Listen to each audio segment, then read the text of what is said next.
Hey everyone, welcome to Zone in Canada. I'm your host Jesse Betteridge. This is a podcast where we talk about the connections between anime and Canadian media, and today we're talking about Gundam. Certainly not for the first time. We've talked about Gundam a lot, and we've talked about, we brought up the many very weird, very specific references to Canada that come up in the Gundam franchise. But I figured it would be a good idea to actually devote an episode looking at all of these weird references, because there are a lot of them, and it is very strange and very unusual to see a big franchise like Gundam talk about Canada so much, and we love it when any media talks about Canada. It's always very satisfying. And joining me in this discussion, back on the show again, is one of the biggest Gundam fans I know, Yazy. Welcome back to the show. How are you doing? I'm good. I'm a little tired, but I'm good. I'm awake. I'm alive. I'm ready to Gundam. Awesome. How is Japan? How's JJK? How are those Jujutsu Kaisen boys doing? It's hot. That's it. It's freaking hot. And sad news, they're getting rid of the Unicorn Gundam really soon, too. I heard. That's so sad. I was lucky enough to see it when was it still in Odaiba? Yes. Yep. Yeah. I was lucky enough to see that in Odaiba a few years ago, and I saw, it doing the transformation and everything, and there was a little idol, there was a little idol group performing outside of it. Full experience, of course. One thing that I missed when I went to Japan was the Gundam store and exhibit in Yokohama when that happened. I still haven't been. It's gone. Yeah. The entire thing's. I didn't know the entire thing was gone. But unfortunately, it was the Gundam display that was there was taken down like within the month of us moving here, and I was really sick when we first moved here, so we just weren't able to go, which is so sad. So I never got to see that either, so you're not alone there. Yeah, they had a lot of cool merchandise I see still posted sometimes from that. And when we went to Yokohama last year, it was one of the things I was hoping to do, but then I looked into it in the last minute and saw, it's gone. You can't I had to scratch that off the list. I have to just stick with Chinatown. Chinatown was great. It was very good food there, but I had the shock of my life when I got back here and found out that the Gundam cafe was gone in Akiba. It is. I really loved that food, and then during COVID, it closed down, and I did not know that. So, by the time, like I said, when we first moved here, I was really sick. So when I was finally better, and so I was like, man, we've been here 2 months, and we still haven't been to the Gundam cafe. And I look it up, and it's closed, and I was like, what? No. There were quite a few. There were quite a few of them, and I think they're all gone now. Yeah, the only one that's left is the kitchen car at Odaiba. There's a food truck, a permanent food truck at Odaiba. But besides that, the Gundam Cafe had really good food, and it's gone. It's sad. It's real sad. Not to say that the Gundam franchise is in any sad state at all. Well, maybe it is. I don't know. I don't know what your opinions are of the new Kenji Kamiyama anime trailer that just dropped. I'm just like, whatever. Yeah. At least it's not CGI. Hathaway did really well here, so that's good. Yeah. And it did well enough to get an international release too. Right? You guys got it in Canada? We did indeed. I know the first one, and we will talk about Hathaway in a bit. The first one was was Netflix only, because I think COVID disrupted its release. But we did get the second one in theaters, and I did not see it because there was too much homework to watch for that movie. I had to re-watch Char's Counterattack first, which I've not seen in 15 years. I have the disc, but I just haven't. I know how. Haven't gotten to that rewatch yet. It's a big rewatch, and then you got to watch the first one. So I'm just like, I don't have time to do this while it's in theaters during an incredibly brief window. So I kind of missed it. So I'll just hope that it drops on Netflix or some other streaming service soon. And the first Hathaway film is maybe we'll just start with that. So as I mentioned at the beginning, Gundam has a lot of really weird Canadian references in it. Why does that happen? I don't know. It's a total mystery. I saw Neil Nadelman at Anime North, who was, of course, one of the first people to translate Gundam anime, as well as many, many other anime, into English. He's actually the one who coined a lot of the old terminology in the UC universe that's still used today. And I asked him, do you have any idea why there's so many weird Canadian references? And he was He did not know and was extremely uninterested in the question In as well. discovering why, yeah. Yeah. You'd think that like there was like something that ties them all together, like, oh, it's the same person working on all of these or something, and that's why they keep putting in Canadian references, but there's not. Well, so you have the key creatives are different in all different Gundam shows. You go back and most of them have different people who are directing and writing and working on scenarios and everything. But there are definitely stalwarts at Sunrise or Bandai Namco or whatever you want to call them. And it's possible that like some of those stalwarts are just kind of keeping it going as a running joke. And even if that is the case, it's not really clear why. Although when I was talking with Neil, he did have one interesting idea, and that it's because it gives them a way to talk about the North American region without referencing places that are in the United States. And when you look at Gundam, it's supposed to be like especially the Universal Century shows. They're supposed to be a post-national world. So to be able to focus on a region and say this is not only that this is not in the United States as we know it today, but it's also like an area that's outside of the United States that would not get mentioned when it's being overshadowed by the United States.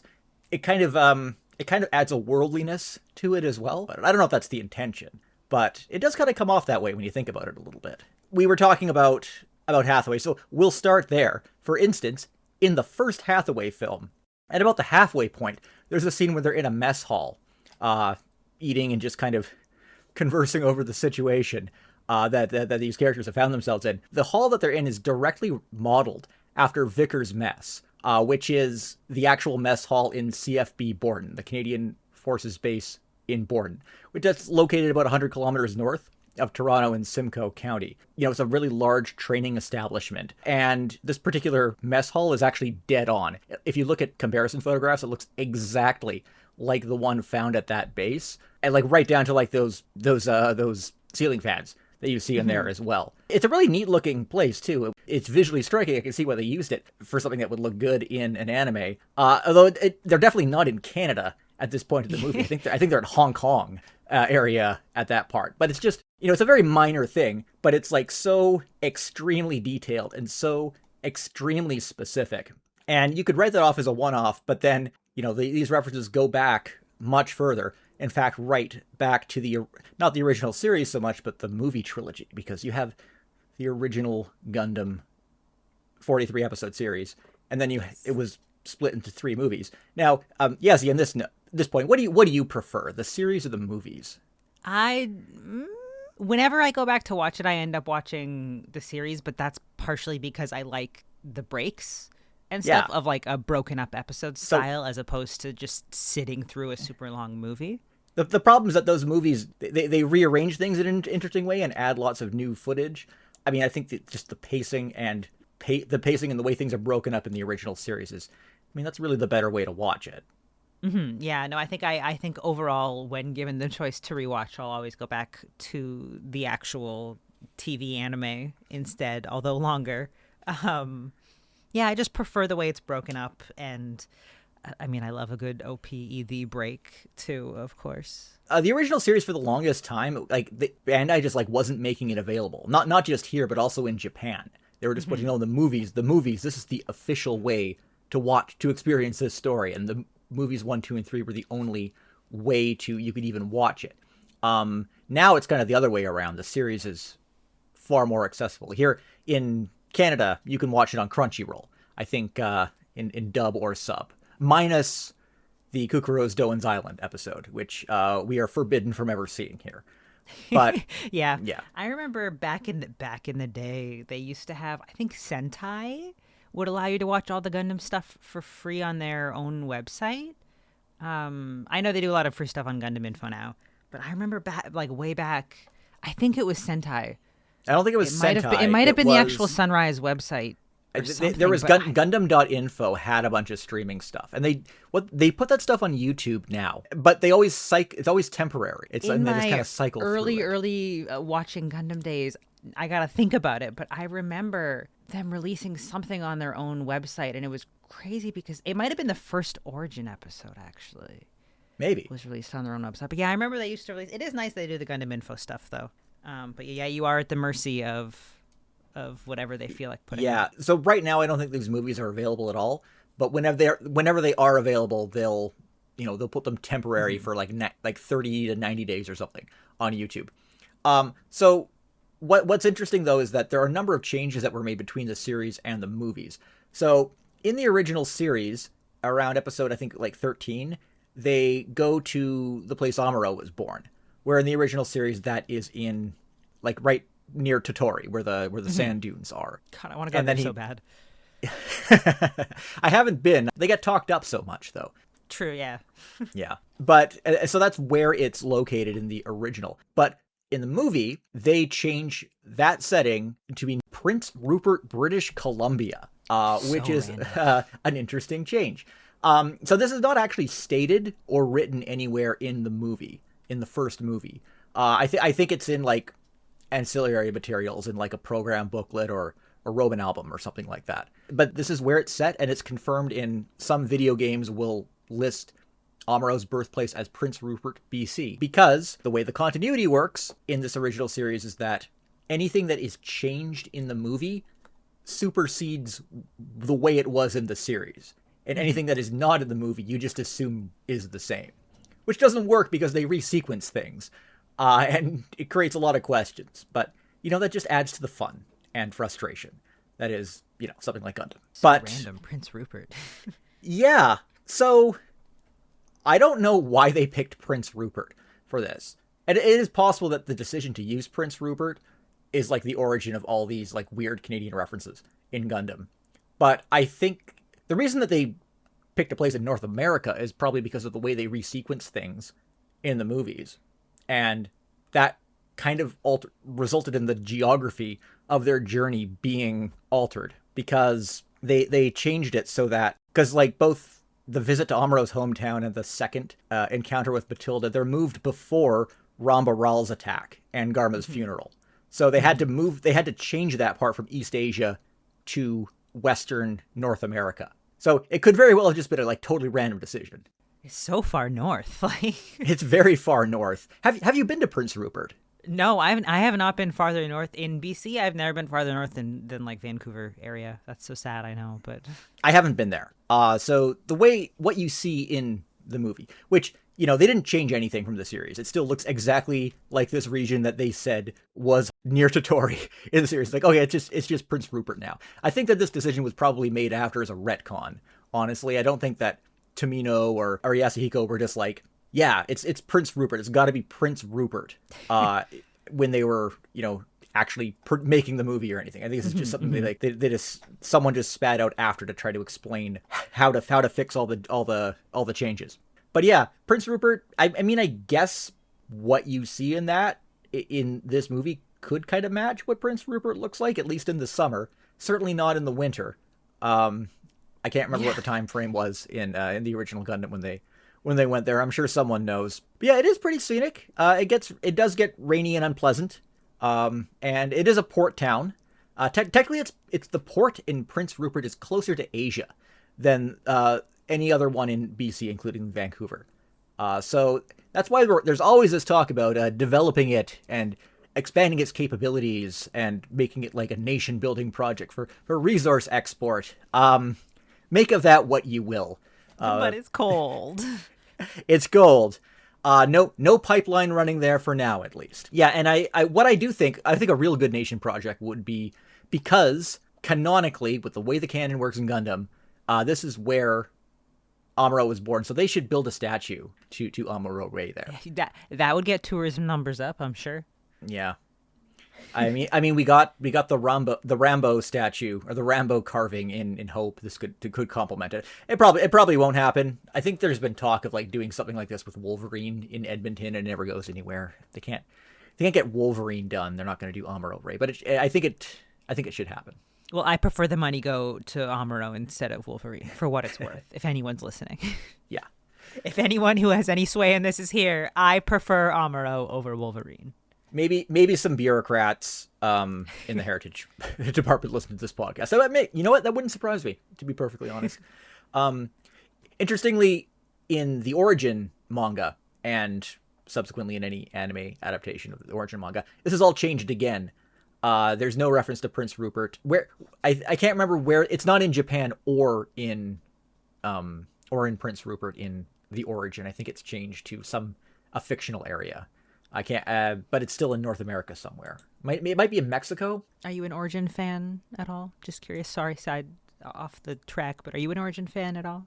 I am. I love the Origin. Nice. Good. Okay, just making sure because I really like Origin. Origin is great. I think that because Yasuhiko had decades of hindsight on his time, he could definitely resequence things and make everything find the maximize impact of every event in every way possible, and it succeeds wildly at that. Masterpiece. Glad good. you agree. I'm very glad you agree. Yes. Do people disagree? Are there people who don't like the Origin? I mean, sometimes I come across people who are like, meh, and like when I had convinced Jeff to do a video on Origin, and people were quite displeased that he chose Origin over like original Gundam and stuff like that. But yeah, it's just right. I don't know. I like to just check. The Okay, manga hardcovers are beautiful too. Yeah, they are. That edition's out of print now. They got these big ass bulky ones, which I don't know. I guess some people like big ass bulky books like that. I'm glad I got the old ones. How do you read them? I like being able to read them. I open my manga and I look at them. But yeah, no Prince Rupert in Origin is a different timeline. There is no Canadian content in the Origin. That's I guess one point against it, including the dub. For any dubbed stuff that is in the Origin universe, it's all dubbed in LA, nothing dubbed in Vancouver, and unfortunately that's starting to contaminate other parts of the franchise. Another thing we'll get to maybe a little later. Mm-hmm. But yeah, as far as the original continuity goes with the way that they figured these things out, the movie supersedes the series, so Amuro Ray is officially in that timeline from Prince Rupert, BC. Don't let anyone tell you otherwise. But yeah, these movies, unfortunately, are not always available. I don't think they're available as we speak. You can import the 4Ks from the UK. I still haven't done that yet. I haven't. The shipping's a little much on those. Haven't pulled the trigger on that myself. But hopefully there'll be another way to watch it soon. If we jump forward a little more, the next time Canada comes up is the place you would expect you'd expect it to come up, because G Gundam is a show that celebrates not only Canada, but every culture and every country equally and appropriately. How do things work in G Gundam, Yazy? It's like every country's been converted to a space colony, and they just said, hey, we're not going to have wars. Instead, we're just going to have people fight with Gundams. We're just going to have them represent every disagreement, every grievance. In this wrestling ring, specifically. Will be settled in the ring between Gundams, which... Yes. What an experience to get to see for the first time, too. I feel like everyone remembers their first G Gundam experience. Definitely. And yeah, I mean, people say that it deviates far from what Gundam should be, and I guess it does. But it is a reinterpretation. It's about war. It's about space colonies, and it has Gundam robots. It's Gundam just X. also a little silly, and that's okay. It is definitely a little silly. It's just a little sillier than most Gundam, and that is okay. And that is what's made it stick around for so long. And it doesn't take them long to get to the colony known as Neo Canada, which is where Niagara Falls now exists. They go to Niagara Falls in this episode, and we meet our representative Canadian, who is Andrew Graham. So what a Canadian name, too. It is quite a Canadian name, and he is quite a Canadian guy. How would you rank him as a Canadian representative? I'd give him 12 A's out of 10. He starts as just, this, a young, just kind of slim, clean-shaven guy. Mm-hmm. He's a cop, police officer on a space station, and he's working with his wife, Norma, and this band of pirates led by the future representative of Neo-Russia, Argo Golsky, shows up and trying to escape from their pursuers. And then these pirates accidentally crash into Graham's station, damage it, and Andrew, he manages to avoid getting hurt. But his wife Norma was sucked into space. having seen the evil Russian Argo near the hole, Andrew assumed that the pirate leader was responsible for Norma's death, and leading him to swear revenge on Argo, and thereby becoming Neo-Canada's representative in the Gundam battles. And he not only becomes the pilot of the Lumber Gundam, which, so a big spiky boy, which is like it's a barrels. It's made of barrels, and it has spiked feet, so it can climb mountains. God, the mech designs in G Gundam are all just so good. They're all great. They're not all the Windmill Gundam, but they're all great in their own way. And I guess the most important detail about Andrew is that in becoming the suitable pilot for the Lumber Gundam, he himself he goes full lumber sexual, basically. Yeah. He's got the big bushy beard, and he gets real buff. I think does he have a toque? He's got some kind of hat like that.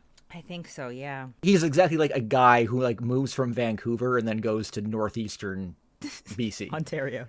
Oh, I was going to say Ontario. Or north. Actually, yeah. I guess Ontario. He leaves the city and goes up. He's a guy who leaves the city and goes up north. He very, very representative of Canada. Very appropriate. The only thing he's missing is like a plaid. What are those called? Flannel. A plaid flannel. Yeah, he doesn't have the plaid flannel. That's one detail. I'll give them a break because flannel in early 90s.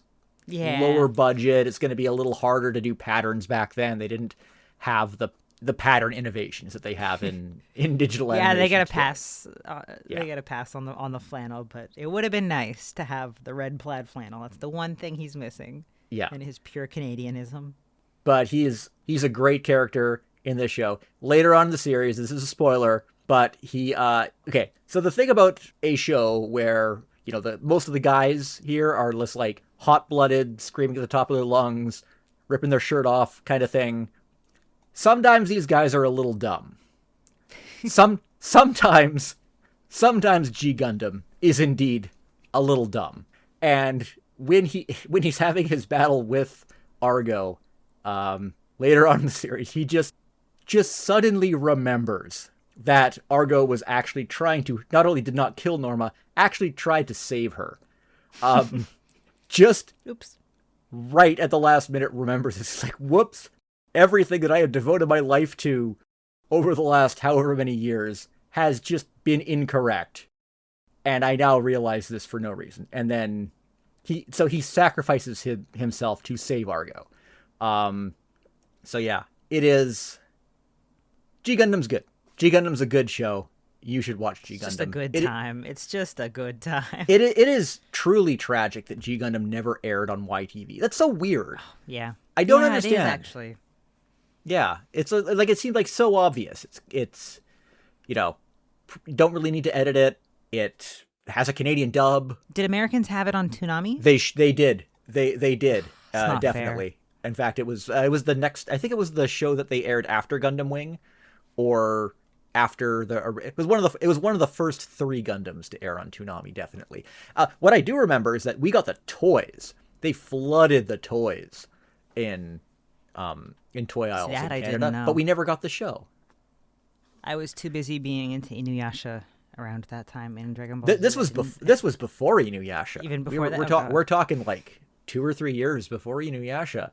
And YTV just passed on G Gundam. It's like, I know they weren't doing a lot of anime like that, but they already ran Wing. Wing did okay. You'd think that G would just be an obvious choice. Throw it on at like 10 o'clock or something. I don't know. Fools. Absolute fools. But it is on Crunchyroll. You can still watch it on Crunchyroll.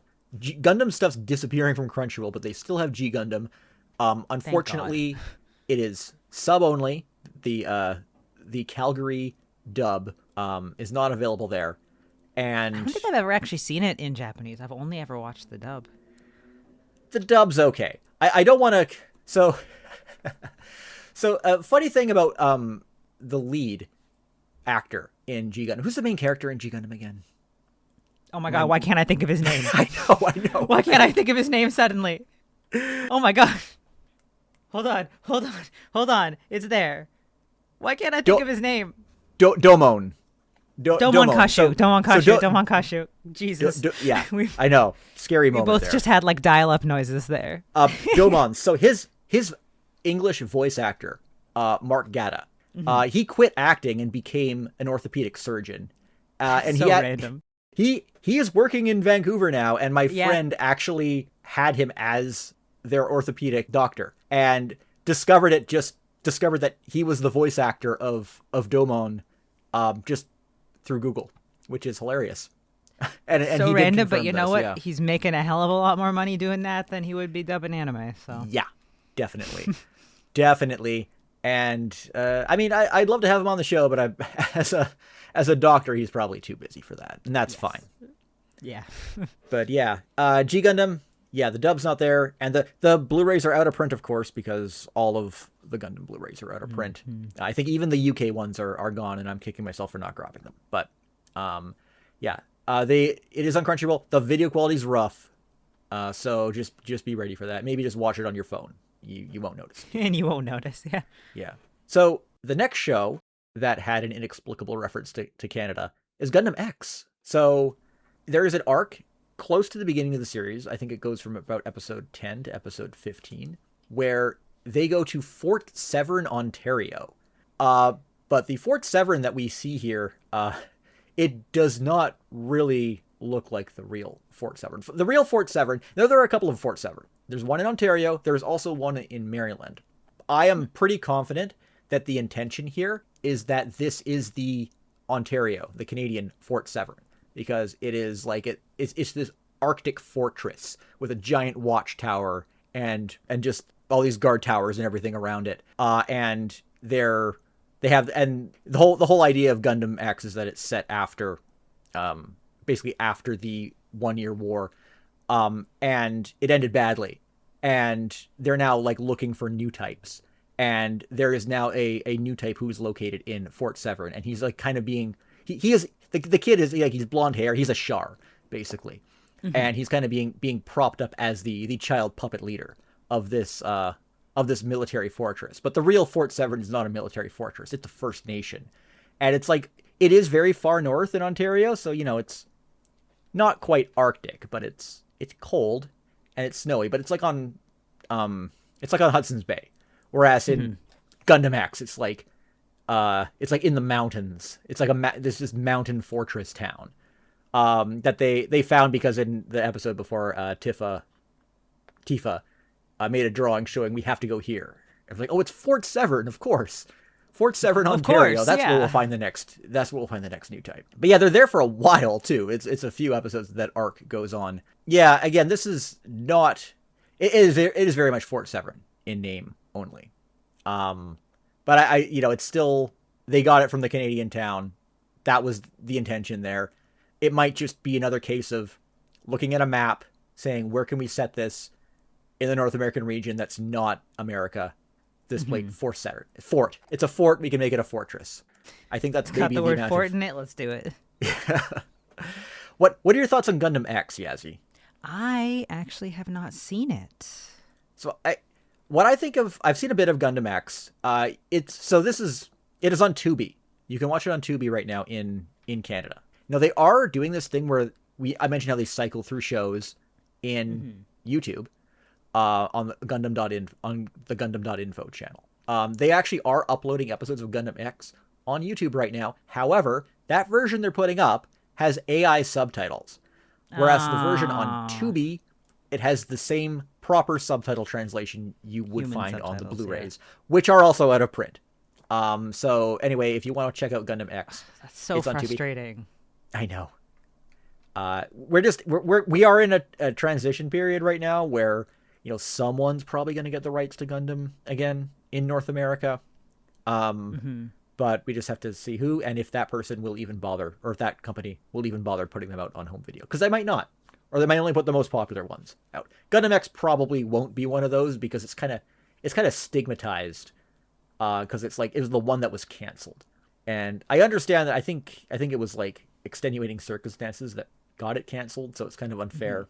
But Gundam X, it was the last of the AUs where they were trying to get a Gundam out every single year to make it air back to back with the latest Super Sentai. That's how they were doing things up to that point. And Gundam X is interesting. It's like unlike obviously the ones like Wing and Seed are really popular. And I think it's because those are the shows where, you know, the story can be very inconsistent, but those shows will go for the jugular and do something absolutely crazy every once in a while and keep people engaged at any cost. Gundam X is more like a show where it's got a story to tell, and it's going to stick to its guns. It's going to stick to the script and tell that story.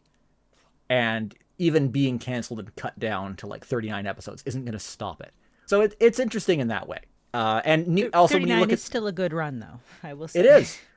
And, you know, with these new types are a concept that are kind of left out of the alternate universe one. So it's neat to have one that focuses on that. Mm-hmm. Totally tragic this has never got a dub either, because this would have been like with Ocean dub, Vancouver cast for Gundam X would have been great. But yeah, you can still catch it on Tubi while you can. No guarantee that it's going to stay there.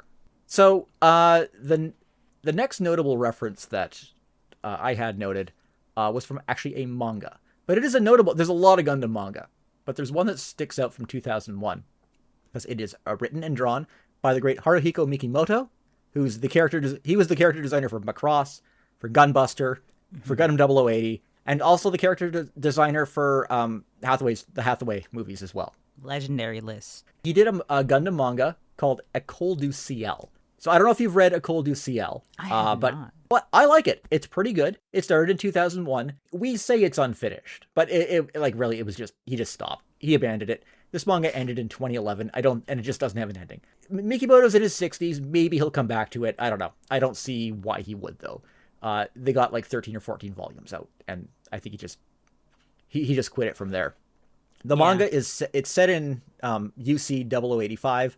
And it's kind of one of those things that bridges the gap leading into Zeta Gundam. You know, I guess the broader focus of this manga is that it kind of blurs the line between, you know, the Zeon and the Earth Federation and Titan politics, and how you're seeing a lot of overlap and radicalization happening on both ends, and all this, and how the weapons manufacturing is getting tied up in that, and being a lot of stuff is being carried over to the others. Like how at the beginning of Zeta Gundam, the Earth Federation suddenly has robots that looked like the Zaku's. Why did that happen? This is a series that kind of touches on that kind of thing. The reason is because now they're the bad guys in this one. So, but, you know, we need it explained. It has a female main character and pilot named Asuna Elmarit. And she was formerly with Zeon, but is going to a Earth Federation academy that is based in Montreal, Quebec. And the first 2 volumes are set in this academy, more or less.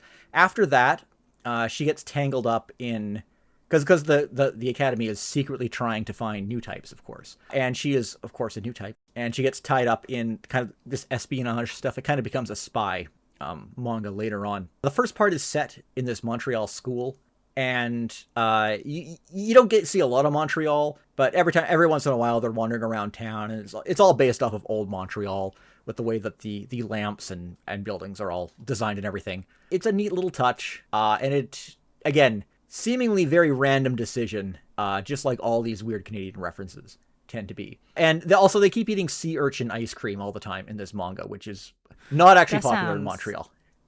Ooh, sea urchin uni ice cream. Ooh. Is it not common where you are? I mean, I've never heard of that in my life. It might be a thing, but I have never heard of that in my life. I'm sure it must be sounds a little scary. It must be a regional thing somewhere in Japan.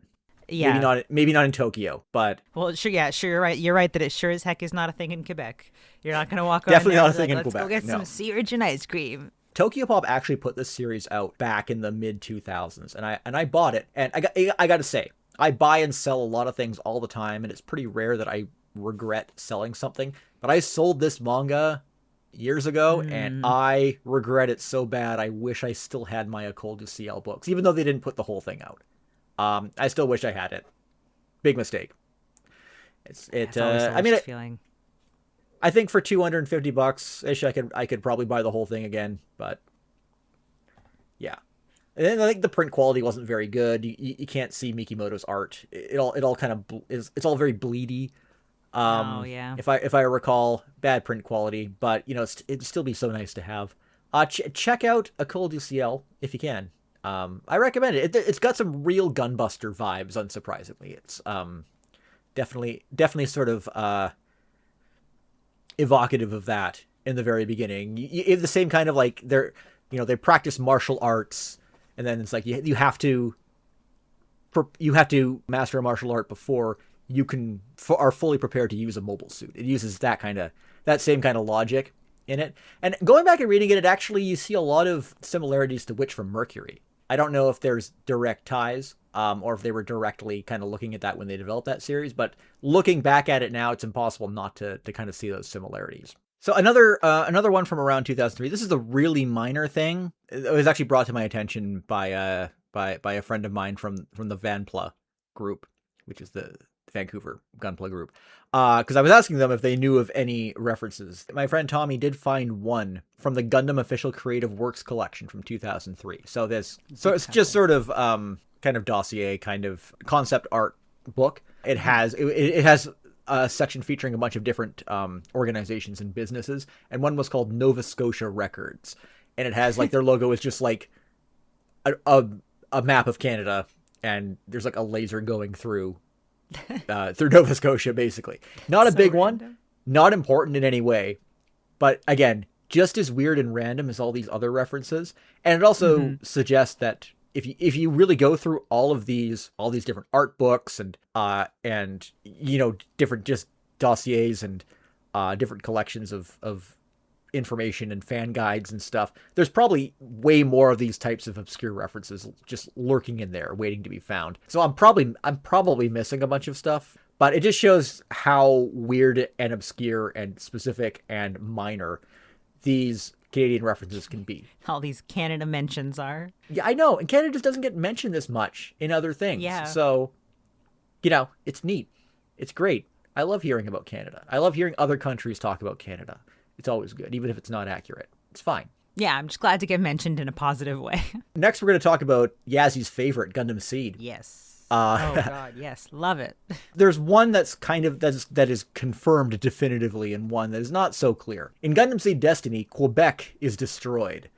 When Junia 7 or the colony is dropped on Earth, they cite a whole bunch of different places that are completely annihilated by the shards, and one of them is Quebec. Presumably, they mean Quebec City, because I don't think even the most horrific colony drop imaginable would wipe out the entire province all of Quebec. Yeah, it's pretty huge big. Huge province, huge. But the city, yeah, definitely. It's that could happen. My beef with Gundam Seed is so silly. The whole reason that I have beef with it is because as a child, it was on TV before Inuyasha. Oh yeah. And I always had to sit through it, like sit through the ending of it to get to watch my favorite thing. You don't at least like the ending theme? No, it pissed me off because I was like, hurry up, I'm waiting to see Moroku. See, most people would admit that's the best part, is the music and the ending theme. No, because that was the last little bit before the thing I was waiting for, and I was an impatient child, and I was like, hurry up, I don't care about this. See, that's funny, because I think that's how a lot of people in Canada got into Seed, because they were already watching Inuyasha, and they started running Gundam Seed before it, and then if they're tuning in early for Inuyasha, they see Annani Isho Dato no Ni, the ending theme for Gundam Seed. They're like, whoa, what's that show? That's a good song. I should check that out. And I think that's always kind of a big reason I figured it would slowly caught on with people, but it had the reverse impact on you. Yes, it made me despise hearing it, because I'd be like, hurry up, I'm waiting for Inuyasha. It's okay. Gundam my Seed pointless beef with it. I used to like Seed a lot. I have cooled on it. It's there are good things in Seed, but I think it is a very flawed show. If you've never watched it before, you don't have to go back and watch it unless you're a total Gundam completionist. Gundam Seed Destiny, however, is a complete train wreck. Anyone will tell you that.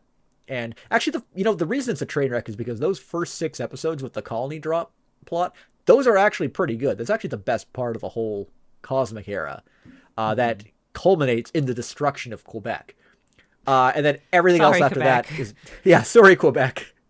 the pinnacle of that show. of Seed Destiny.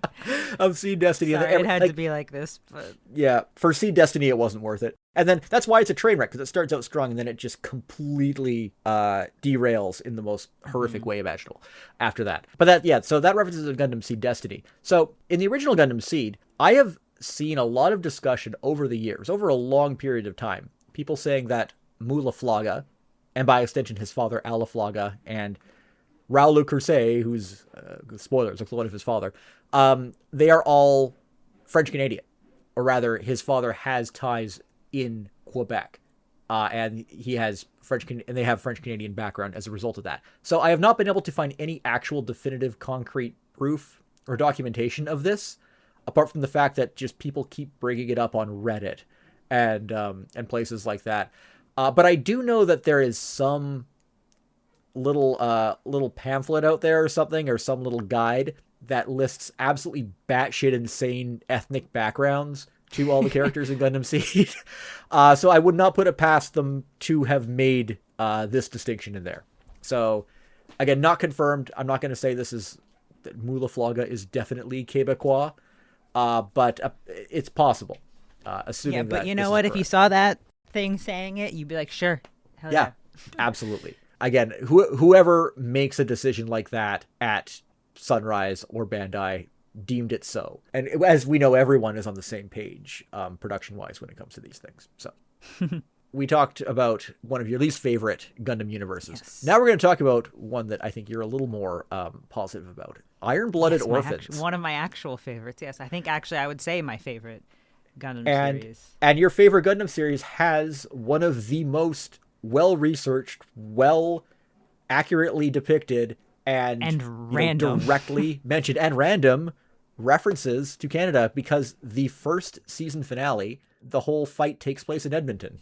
Yes, and then later the government meetings are all in Edmonton. That's just so random, though. Why Edmonton? It was so random, and there's no build up to them going to Edmonton either. Yeah, they're just like, where are we going? Edmonton. They're on the train and they're like, we have to go to Edmonton, and it's like it's not something they're building. Edmonton. Yeah, it's not like their destination that they're talking about for 5 to 6 episodes or something like that. It's just suddenly they're in Edmonton. Suddenly it's the final battle. They really jump into that final battle. We got to get to Edmonton. We can't waste any more time. We got to get there. And I just want to know why Edmonton, because it is accurate Edmonton too, which is crazy. Yeah, you can see the side-by-side comparisons. There's even a Money Mart there that is also I remember looking at the comparison pictures being like, what the hell? It's 1-to-1. They didn't just take a vague city shape and name. They got it down to the Money Mart on the corner. Yeah, it's they were trying to make up for Fort Severn in Gundam X when they went into IBO. It was just yeah, I joke all the time because Jeff and I moved from Vancouver to Edmonton. Boo. And I joke all the time. I know, but Vancouver is so expensive. And I joke all the time that actually the reason that we moved to Edmonton was because I'm such a big IBO fan that I wanted to live in the place that they had the Iron Fight in, but I don't think anyone believes me. I believe you. It's okay, Yazy. Thank you. Yeah. I'm so dedicated to Gallarhorn and that fight that I had to go live in Edmonton. I didn't watch season 2 of IBO, but like you mentioned, there's still a lot of stuff that happens in Edmonton and Canada. A lot of Canadian content in the second half. They stick around. Yes. Yep. Because there's more. Kudelia's part of the government and stuff. So they keep going back to Edmonton. It was funny because when it first happened, I looked up people talking about it, and the Edmonton newspaper was writing about it and stuff, and I'm like, damn, there's not a single person here who cares, you guys. But I care. But I was just thinking, I was like, man, they put it in the newspaper being Edmonton mentioned in Japanese animation but nobody really cared. It was just nice. I care. I'm glad the media referenced it. That's good. They don't always do that well. They were very proud of it. No, it was in a couple different print newspapers that I've wanted to try to hunt down before for my little IBO collection. But yeah, it was even printed. So I just want to know why Edmonton. That's all. I don't blame you for not watching season 2, though, for what it's worth. I do not hold it against you. I don't hold it against anyone who didn't love season 2. I did not love season 2. Yeah. So the next thing I have to mention, this is kind of it, because we already talked about Hathaway. This is kind of it for references actually in a show, unless you consider G Savior to canonically be set mostly at Simon Fraser University and at the Orpheum Theater, and in all of those same places they film every sci-fi show in Vancouver, because G Savior, while it was not really a Canadian production, and apparently, as we talked about in episode 83 of this podcast, didn't really apparently take advantage of any tax credits or anything, which was kind of weird. Surprising. It was done by a Canadian production company, and like if you know Vancouver, if you know Metro Vancouver, you will watch this movie and think that this is in Vancouver. This is where everything's going down. They're fighting in the academic quadrangle at SFU at the end of that movie. That is how I canonically see it, even though they're supposed to be in a space colony. I don't care. It's a Vancouver person thing to always have to point out that everything's in Vancouver. To be like, hey, that's Vancouver. Jeff does that whenever we're watching. He was like, hey, look, that's Vancouver. I recognize that. And I'm like, okay. They moved the university to, I can't remember which colony it was they're fighting at that point in the end. But they just moved the university there. All of Burnaby Mountain was moved to that colony. And it is canonically Simon Fraser University that they're fighting in.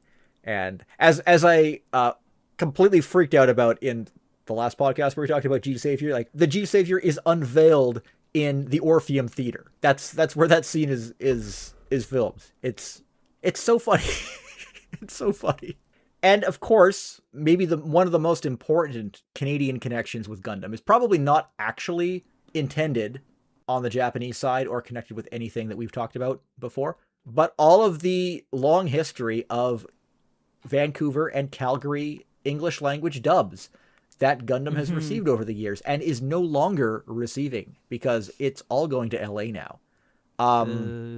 Boo. We mostly have Bandai Entertainment to thank, because they were sending many projects to Vancouver at that time in the late 90s and early 2000s. The first Gundam anime English dub was to be done in Vancouver was Gundam Wing, and it had overlap with G Savior because Enoku Okuma, she plays Lady Un in that, and she's also in G Savior, which is, a really fun little connection. I like to point out all the time. And it is notable that even though the decision to do these dubs in Vancouver was, made mostly on the American side, when they dubbed Mobile Suit Gundam, they had to do it with the supervision of Yoshiyuki Tomino. So they actually flew Tomino in, and he was supervising the English language dub of that show. I did not which know is that. very funny. I don't think the actors get asked about this enough. I want to know what I really want to know what Brad Swale's opinion was of working with Yoshiyuki Tomino, assuming it was directly. And that's really unfortunate, because they're not doing, like, starting with IBO,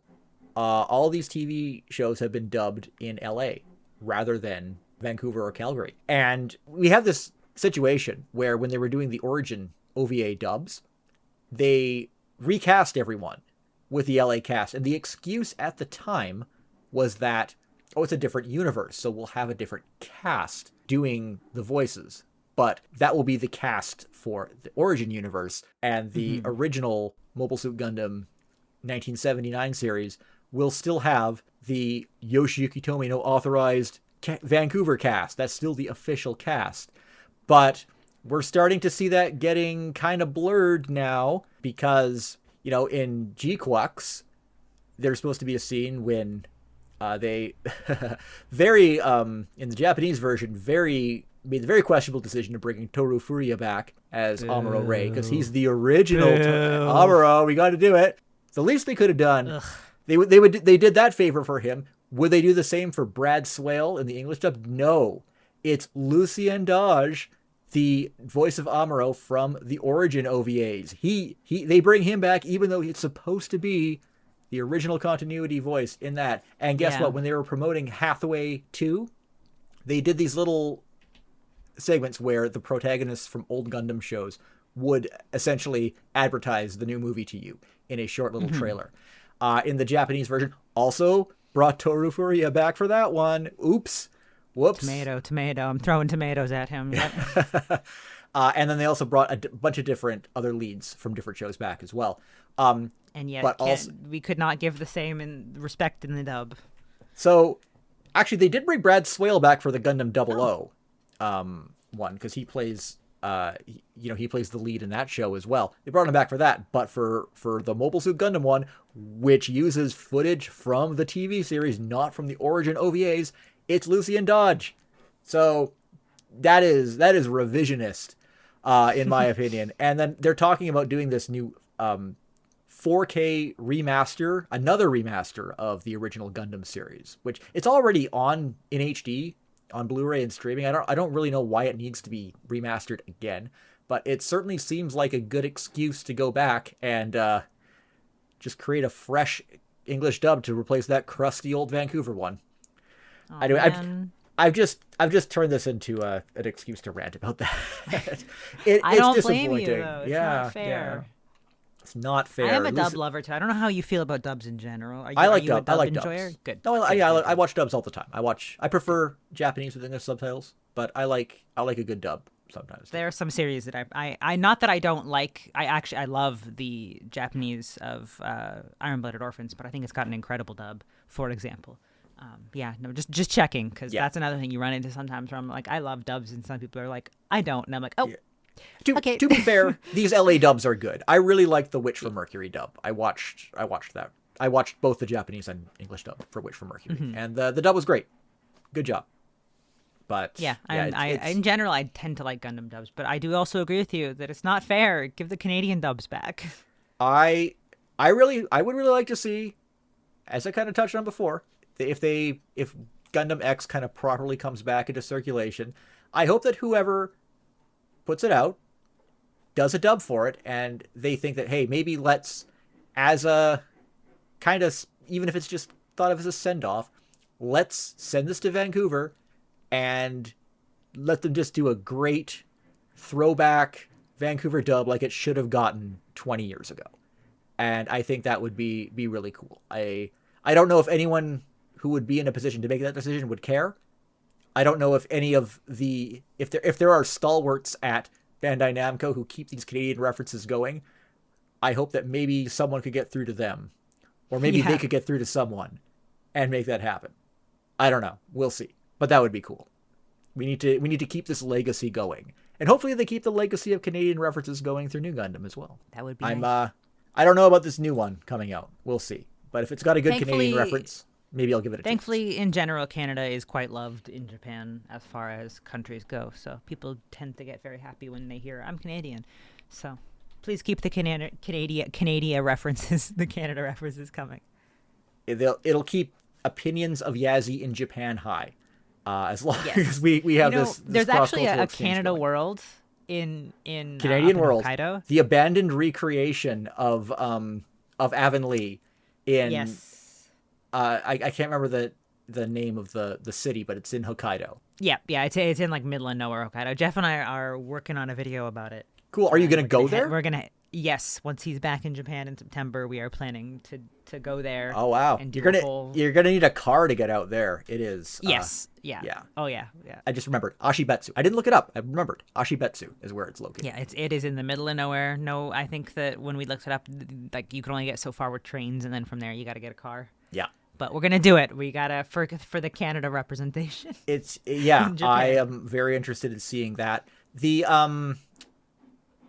Someone was making a documentary about it, but it never got finished, unfortunately. But you could also find some footage of it online. I think for a while, people in Ashibetsu were maintaining Canadian land, but apparently that is not really happening anymore. You can only expect so much from people in a small town like that. It is still functioning on weekends. They open it only on weekends. Oh, it's still functioning on weekends. Okay. Yeah. So only on weekends though. A very unofficial thing. It is on the books abandoned.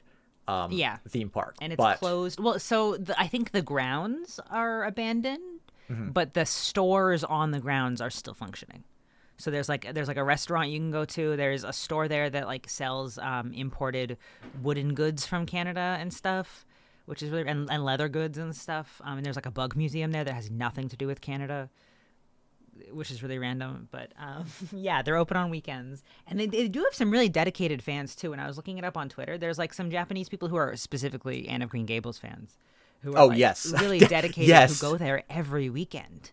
And they're like, another weekend there, and they have all their acrylic stands and stuff. I'm like, anyway, sorry, off topic, not Gundam related. I mean, if someone made a facsimile of a fictional Japanese town in northern BC, I don't think that people here would maintain it as devotingly as they do. They still do for Canadian land. But hey, maybe if they do that Amuro Ray statue, maybe the good people of Prince Rupert will keep it. Maybe they'll keep it maintained. Okay, Yazy, I think we're going to end it there. Thanks so much for coming on. This was fun. Yeah, thank you for having me. Watch IBO. Watch Iron Blooded Orphans. Watch Iron Blooded Orphans. I mean, at least the first season. Yes. If you like it, watch the second season. And you know, most Gundam's pretty good. Give it a shot. If you're listening to this, you probably already have. Gundam's pretty good, I guess. It's kind of cool. So yeah, Yazy, where can folks find you? What are you up to, and where can folks find you on social media or on the internet? Yes, my most active place is TikTok. Sorry, Zoomer platform, but my most active place is TikTok, which is at Best Girl Yazy, where I mostly just do oshikatsu stuff around Japan and go to JJK events and stuff if you're into Jujutsu Kaisen. Unfortunately, not many Gundam events for me to go to. But if there are any, I'll be there, and I'll be posting about them. But yeah, Best Girl Yazy there, and on Twitter, too. I'm still in that place. You're still in that place. Sorry. Best Girl Yazy on Twitter. So anyway, thanks for tuning in to Zonan Canada. You can reach me on Blue Sky at jbetteridge or email zonancanada@gmail.com. The theme song is by Ultraclystron and can be found on his album Packet Flood. You can find that at ultraclystron.com. Subscribe to the show on Apple Podcasts, YouTube Music, Spotify, or wherever you get your podcasts, and I'll see you again. Bye!